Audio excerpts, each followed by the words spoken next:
But Blockbuster really was, it was the Walmart, in the way that Walmart sort of swept in, and like the mom and pop hardware store went out of business, mom and pop clothing stores went out of business, all this stuff went out of business. Main Street went out of business because of Walmart moving in. That's what happened with Blockbuster.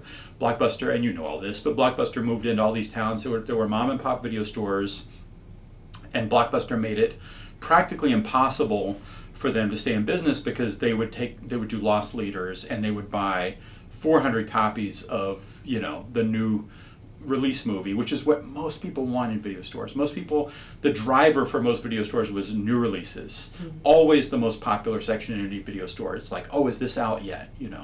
And people would go to Blockbuster.